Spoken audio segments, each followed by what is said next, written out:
Home YouTube channel subscribe பண்ணிக்கலனா உடனே subscribe பண்ணிக்கோங்க. பக்கத்துல இருக்க பெல் பட்டனை கிளிக் பண்ணிக்கோங்க. அப்பதான் நாங்க போடுற வீடியோஸ் உங்களுக்கு உடனுக்குடனே அப்டேட் ஆகும். ஹலோ ஃப்ரெண்ட்ஸ், வணக்கம். நம்ம வந்து கல்யாண வீட்டில் செய்ய போகிற கல்யாண பிரியாணி நம்ம செய்ய போகிறோம். அதுக்கு என்னென்ன பொருட்கள் வேணுங்கிறத நான் சொல்லிடுறேன். முதல்ல 5 லிட்டர் பாலை வந்து கொதிக்க வச்சுருங்க. என்னென்ன பொருட்கள் வேணும் நான் ஸ்டெப் பை ஸ்டெப்பாக சொல்கிறேன். 5 லிட்டர் பாலை வந்து நல்லா கொதிக்க வச்சிடணும் முதல்ல. அப்புறம் கோதுமை 1 கிலோவை வந்து 1 கிலோ உடச்சி அங்கே தனியாக ஊற வச்சுருங்க. இந்த கொதிக்க வச்ச பாலில் சாரா பருப்பு வந்து ஒரு 100 கிராம் சாரா பருப்பு, அதோட 1 கிலோ ரவை இருக்குது பார்த்தீங்களா, அதை 1 கிலோவை வந்து போட்டுருங்க. ரெண்டையும் போட்டு நல்லா கிண்டி விட்டு நல்லா கொதிக்க வச்சுருங்க. இங்கே பாருங்கள், இதில் நான் வந்து 1 கிலோ ரவையும் சாரா பருப்பையும் போட்டிருக்கேன். இப்போ நல்லா அது வந்து வெந்துக்கிட்டே இருக்கட்டும்.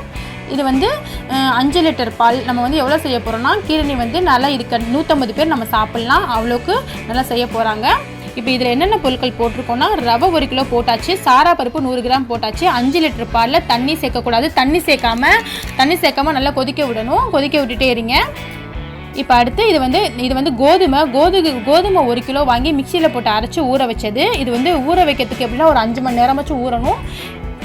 நீங்கள் வந்து செய்ய போகிறதுக்கு 5 மணி நேரத்துக்கு முன்னாடியே கோதுமையை இங்கே பாருங்கள், 1 கிலோ கோதுமையை வாங்கி மிக்சியில் போட்டு அரைச்சிடுங்க. அரைச்சி அதில் ஊற வச்சாச்சு. இப்போ அதையும் வந்து அதில் போட்டாச்சு. இந்த கல்யாண பிரியாணி வந்து கல்யாண வீட்டில் செய்வாங்க, ரொம்ப சுவையாக இருக்கும். பிரியாணி வந்து எல்லா ஃபங்க்ஷன்லேயுமே பிரியாணிக்கு வந்து மேட்சாக வைப்பாங்க, சாப்பிட்றதுக்கு ரொம்ப சுவையாக இருக்கும். கல்யாண வீட்டில் செய்கிற பிரியாணி வந்து ரொம்பவே டேஸ்ட்டாக இருக்கும். இப்போ அதாவது பிரியாணி மாஸ்டர் தான் செய்கிறாங்க, அதை தான் நான் இப்போ வீடியோ எடுத்து நான் உங்களுக்கு போடுறேன். இதே மாதிரி நீங்களும் செஞ்சீங்கன்னா ரொம்ப டேஸ்ட்டாக இருக்கும். இப்போ வந்து நமக்கு அந்த இதில் வந்து ஊற வச்ச கோதுமையும் போட்டாச்சு. கொஞ்சம் கட்டியாக இருந்தால் தண்ணியை கலந்து அதில் ஊற்றிக்கங்க, ரொம்ப கொடுக்கக்கூடாது. இப்போ எல்லாத்தையும் ஒன்றா மிக்ஸ் பண்ணிகிட்டே இருக்கணும். இப்போ பிரியாணியை பொறுத்த வரைக்கும் இது கொஞ்சம் வேகணும். கொஞ்சம் வேகிறதுல வந்து கொஞ்சம் டைம் ஆகும். ஏன்னா பால் வந்து வேகணும். நம்ம 5 லிட்டர் வந்து சும்மா சாதாரண பேக்கெட் பால் தான் நம்ம ஊற்றணும், பச்சை பால் தான் ஊற்றணும். அது வந்து வேகணும், அதுக்காக கொஞ்சம் லேட் எடுக்கும். இப்போ இது வந்து பாதாம் பருப்பை வந்து நாங்கள் ஊற வச்சுட்டோம். பாதாம் பருப்பு எவ்வளோ சேர்த்தோம் அப்படின்னா 200 கிராம் பாதாம் பருப்பு. 200 கிராம் பாதாம் பருப்பை வந்து ஃபுல்லாக ஊற வச்சாச்சு. ஊற வச்சு தோலை நீக்கிடுங்க. தோலை நீக்கி இந்த பாதாம் பருப்பை வந்து மிக்சியில் வந்து அரைச்சிக்கணும். மிக்சியில் அரைச்சாச்சு. பாதாம் பருப்பை தோலை நீக்கி, அதாவது ஊற வச்சு தோலை நீக்கி மிக்சியில் அரைச்சி இங்கே பாருங்கள் எடுத்துக்கிட்டோம். இப்போ வந்து அது இருக்கட்டும். இப்போ வந்து இந்த பாலை வந்து காய்ச்சிட்ருக்கோம் பார்த்தீங்களா, இது வந்து நல்லா கொதிக்கணும். ஏன்னா உள்ளே நம்ம போட்டிருக்க ரவை வேகணும், சாரா பருப்பு வேகணும், அப்புறம் கோதுமை போட்டிருக்கோம், அதெல்லாம் வேகணும். ஸோ எவ்வளோக்கு எவ்வளோ வந்து பொங்குதோ அவ்வளோக்கு நல்லது. இப்போ மில்க் மைட் சேர்க்குறாங்க. மில்க் மைடு வந்து 2 டப்பா மில்க் மைடு. இவங்க வந்து இதில் மில்க் மைடை வந்து அதிலே நல்லா மேலே தொடச்சி கழுவிட்டு அதுக்குள்ளேயே போட்டுடுறாங்க. போட்டு லாஸ்ட்டாக வந்து அந்த மில்க் மைட் டப்பாவை எடுத்துருவாங்க. ஏன்னா ஃபுல்லாக அதிலெலாம் ஒட்டிருக்கும் அப்படிங்கிறதுனால அதுக்குள்ளேயே போட்டுட்டா வந்து என்ன ஆகும்னா உள்ளே எல்லாமே கரைஞ்சிரும், எல்லாம் உள்ளே போயிடும். டப்பாவே அதில் போட்டுடுறாங்க. எதுக்குன்னா அது உள்ளே போயிடும், நம்ம ஃபைனலாக எடுத்துடலாம். ஸோ அது அந்த மில்க் மைட் மூடியை தனியாக கலட்டாமல் மேலாப்பில் கொஞ்சமாக லேசாக லீக்கி விட்டு அதனால் போட்டுருங்க. அதனால எந்த எஃபெக்டோ எந்த ஒரு இதோ ஆகாது. அது போட்டதோட லாஸ்ட்டாக அவங்க ஃபைனலாக அவங்க எடுத்துருவாங்க. ஏன்னா அப்புறம் நம்ம சும்மா ஊற்றினா மில்க் மைட் வந்து பாதி டப்பாவிலே ஒட்டியிருக்கும், அதுக்காக அந்த டப்பாவையும் சேர்த்து அவங்க போட்டாங்க. இப்போ வந்து ஜீனி எவ்வளோனா, நம்ம 5 லிட்டர் பால் சேர்க்குறோம்ல, அதனால வந்து 5 கிலோ ஜீனி போட்டுக்கோங்க. அப்படி 5 கிலோ ஜீனி ரொம்ப உங்களுக்கு தித்திப்பாக தெரிஞ்சிச்சுன்னா நீங்கள் 4.5 கிலோ ஜீனி சேர்க்கலாம். 5 கிலோ ஜீனி தான் கரெக்டான அளவு. இப்போ ஜீனியை நம்ம சேர்த்தாச்சு. இப்போ ஜீனியை சேர்த்து நல்லா மிக்ஸ் பண்ணிக்கோங்க. இந்த பாயசம் வந்து ரொம்ப சுவையாக இருக்கும். கல்யாண வீட்டில் எப்படி வைக்கிறாங்களோ அதே கல்யாண வீட்டில் சாப்பாடு ஆக்கிற மாஸ்டர்ஸ் அவங்க தான் செய்கிறாங்க. அதனால தான் நான் வீடியோ வந்து போஸ்ட் பண்ணுறேன். இப்போ நல்லா நம்ம கிண்டிகிட்டே இருக்கலாம். கிண்டுறாங்க.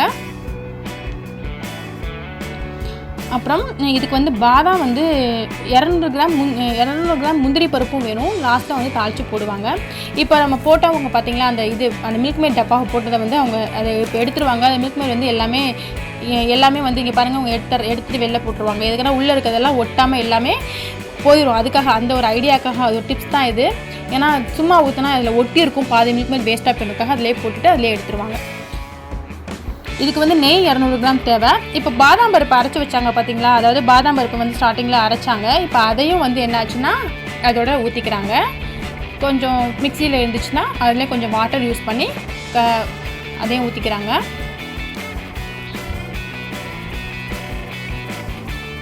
இப்போ எல்லாத்தையும் ஒன்றா மிக்ஸ் பண்ணுறாங்க. அப்புறம் முந்திரி 200 கிராம் தேவை. அப்புறம் நெய் வந்து 200 கிராம் நெய் தேவை. இதுக்கு பேர் வந்து பீரணி, கல்யாண பிரியாணி. சூப்பராக இருக்கும். கல்யாண வீட்டிலலாம் செய்கிற பிரியாணிக்கு மேட்சாக செய்கிற பிரியாணி சாப்பிட்டு இந்த பிரியாணி கஞ்சி குடிக்கும் போது ரொம்ப சுவையாக இருக்கும். பிரியாணி மாஸ்டர் எப்படி செய்கிறாங்களோ அதே அளவில் அதே இதில் சொல்கிறேன் நான். அப்போ அவங்களுக்கு அதே திங்ஸ் போட்டு நீங்கள் செய்கிறப்ப உங்களுக்கு இந்த சூப்பரான பிரியாணி டேஸ்ட் உங்களுக்கு கிடைக்கும். இப்போ அந்த அரைச்சி வச்ச பாதாம் அதை வந்து ஊற்றிக்காச்சு. இப்போ வந்து ஆரஞ்சு கலர் கேசரி பவுடர் ஒரு பேக்கெட் போட்டால் போதும். எதுக்கு அப்படின்னா கலருக்கு ஆரஞ்சு கலர் போட்டால் கொஞ்சம் எல்லோ கலர் கேசரி பவுடர் போட்டாச்சு. கேசரி பவுடர் போடும்போது பொங்கி வரும். ஆரஞ்சு கலர் போட்டால் ஆரஞ்சு கலராக மாறும். எல்லோ கலர் போடுங்க. எல்லோ கலர் போட்டிங்க பாருங்கள், இப்போ பொங்கி வரும். அதுக்காக உடனே வந்துட்டு நம்ம அடுப்பை சிம்மில் வச்சுட்டு திரும்ப நம்ம கிண்டுறாங்க.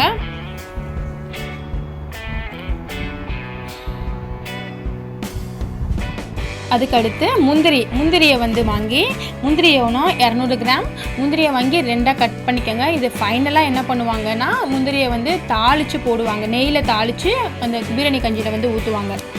ஸோ முந்திரி பருப்பை வந்து இது மாதிரி கட் பண்ணிக்கோங்க. 200 கிராம் இது எல்லாமே நான் எவ்வளோனா 5 லிட்டர் பால் 5 லிட்டர் ஜீனிக்கு சொல்லிக்கிட்டு இருக்கேன். மில்க் மைட் 2, முந்திரி 200 கிராம், பாதாம் 200 கிராம், சாராப்பருப்பு 100 கிராம், நெய் 200 கிராம், ரவா 1 கிலோ. அப்புறம் எசன்ஸ் வந்து சேர்க்கணும் வாசனைக்காக. இப்போ வந்து நெய் வந்து 200 கிராம் நெய் நம்ம சேர்த்தாச்சு.